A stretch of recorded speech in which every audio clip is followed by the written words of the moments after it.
Welcome to this OPI Learning Hub course highlighting a partnership to reduce tobacco use in Montana alternative schools. We'd like to thank the folks at Willard Alternative School in Missoula for their desire to reduce student tobacco use and their effort to do so by partnering with the Office of Public Instruction and the Montana Tobacco Use Prevention Program.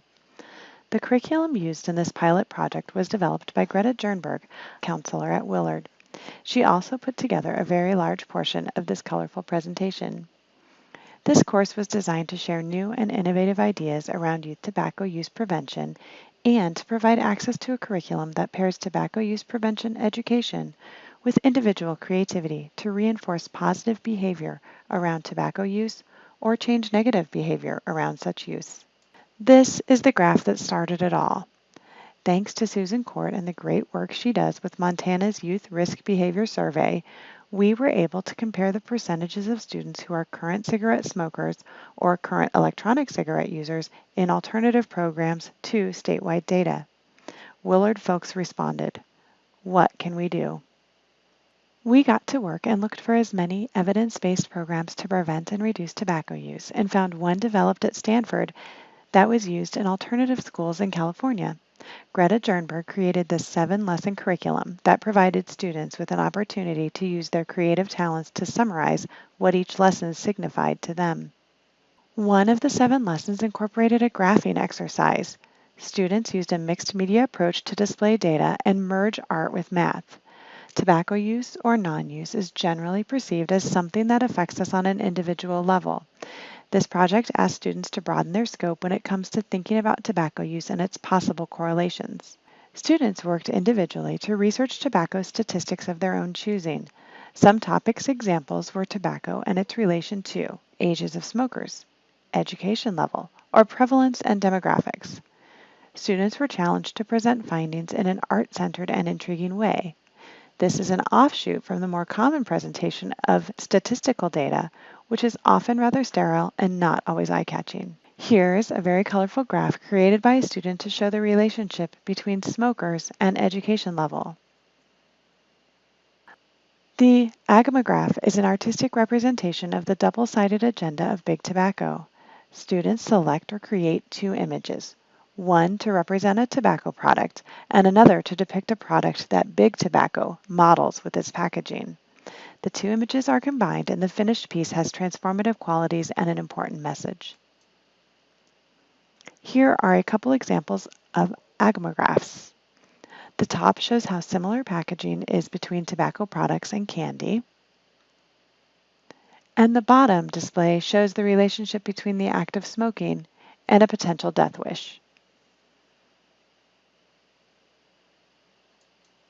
We all know that smoking is harmful for our lungs and can cause cancer, but this lesson had students research how tobacco affects different areas of the human body.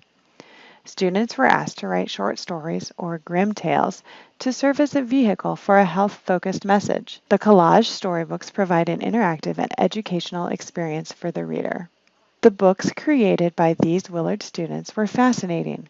One student even discovered that smoking can damage your DNA, which was new information for even the most informed readers.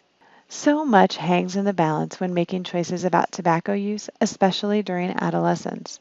These mobiles are a 3-dimensional, math-focused project in which students were encouraged to exhibit their perspective of how expensive a nicotine addiction can be.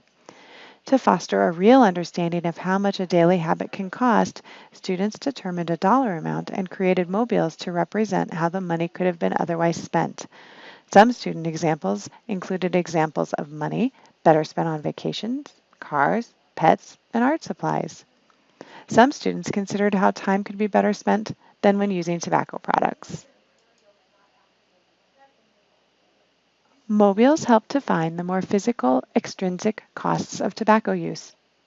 Most focused on money, some focused on time, which, once gone, it's gone forever.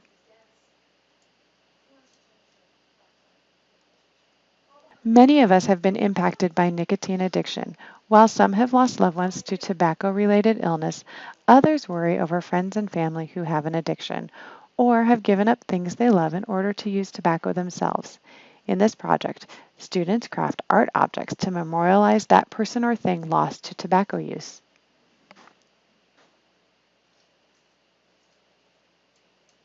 This project was largely focused on electronic cigarettes. Sometimes electronic cigarettes are considered safer than smoking, but we cannot call them safe, especially for adolescents. When you consider the concept that there is a safe nicotine addiction, it really is a mythical construct. So for this project, students sculpted mythical creatures to serve as a reminder of this important perspective on what can become an addiction. The students really enjoyed building these creatures out of clay. Start to finish, these creatures represented the myth that inhaling unknown and potentially carcinogenic chemicals into your lungs could be harmless. This is where a media literacy takes a front seat and students are reminded to look at tobacco advertisements or articles and think critically about where is the message coming from? Who is being targeted? What do they want you to do? Who would it benefit? Is it really a good idea? And they were challenged to create a counter ad, like this example.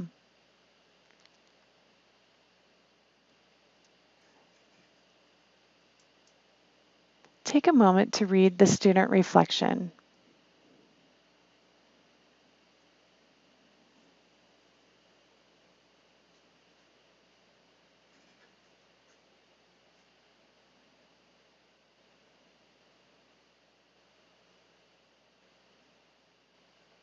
So the pre and post surveys revealed some good news.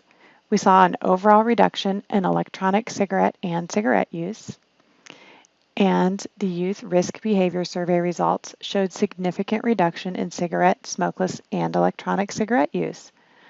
Willard's reduction percent change was greater than the state's percent change on each of these three products. And student beliefs about tobacco product addiction and harmfulness increased. That's the good news. But we also noticed a couple of things that we weren't hoping to see. These results also showed significant increases in cigar and cigarillo use on both the post-student survey and the Youth Risk Behavior Survey, and we need to analyze why. So now, if you're taking this Hub course, consider implementing a program like this for your students. The following activities and resources in this course will help you implement it in your classroom, and you have a resource right there on the screen here at the Office of Public Instruction to reach out to with questions or needing help. We'd like to give a big thank you to the staff and counselors at Willard Alternative High School for helping with this project.